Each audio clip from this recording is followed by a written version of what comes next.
Subscribe now and press the bell icon. Never miss an update. प्यारे साथियों, भाइयों और बहनों, ये एक परम सत्य है कि पारलौकिक जीवन में या मरणोत्तर जीवन में जितने भी फैसले हैं वो सब के सब अल्लाह ईश्वर के अधीन हैं।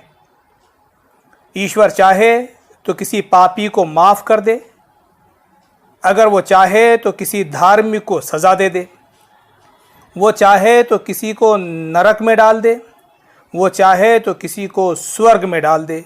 सारे के सारे निर्णय पारलौकिक जीवन के ये केवल और केवल अल्लाह के हाथ में हैं।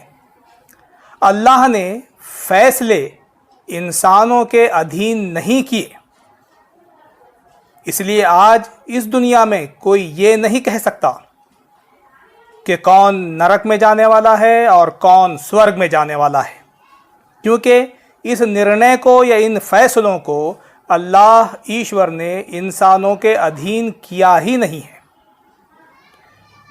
तो ये एक परम सत्य को हमें अच्छी तरह से पहले समझ लेना चाहिए। अब मैं 3 शब्दों के बारे में जो गलतफहमियां हैं उसको दूर करना चाहता हूं और उनके संबंध में जो कुछ विचारधाराएं बनी हुई हैं उनको भी दूर करना चाहता हूं और उसका स्पष्टीकरण आपके सामने रखना चाहता हूं।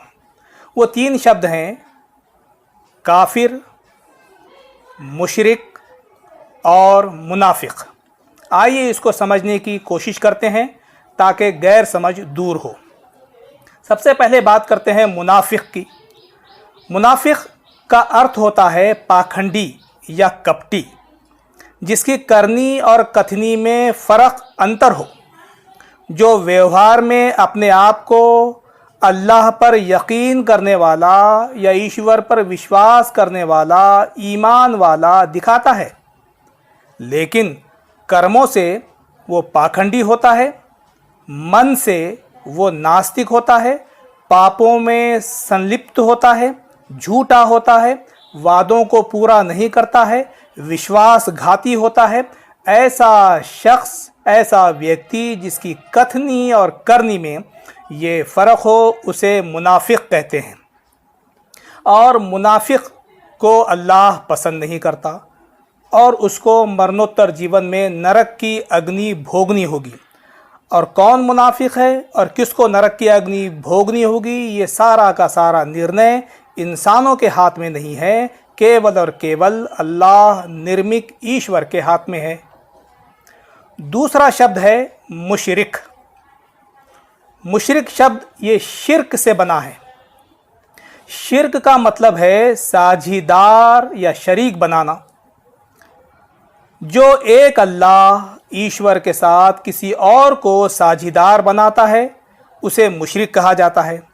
यानी जो एक ईश्वर के साथ किसी और को भी अपना पालनहार समझता है, सृष्टिकर्ता समझता है, या जो एक से ज़्यादा अल्लाह, ईश्वर, गॉड इत्यादि इत्यादि में विश्वास करता है, ऐसा व्यक्ति, ऐसा समुदाय ये मुशरिक कहलाता है। या ऐसा व्यक्ति जो अल्लाह या ईश्वर के जो गुण हैं, जो विशेषताएं हैं, जो उसकी सिफ़ात हैं, उसमें किसी और को साझीदार बनाता है, यानी वो विशेषताएं जो केवल एक ईश्वर या अल्लाह में होती हैं वो किसी और में उन विशेषताओं को देखता है या समझता है, तो ऐसा व्यक्ति भी मुशरिक कहलाता है। और ऐसे लोग भी अल्लाह की यातना भोगेंगे मरणोत्तर जीवन में। अब किसको नरक की अग्नि मिलेगी, इसका निर्णय भी इंसानों के हाथ में नहीं रखा गया। ये निर्णय मरणोत्तर जीवन में केवल और केवल हमारा ईश्वर लेगा। तीसरा शब्द है काफिर, अर्थात इनकार करने वाला, छुपाने वाला। देखिए, हर धर्म में उस धर्म की मौलिक धारणाओं, शिक्षाओं को मानने वाले और ना मानने वाले, इनके लिए अलग अलग विशेष शब्द प्रयुक्त किए जाते हैं, उपयोग किए जाते हैं।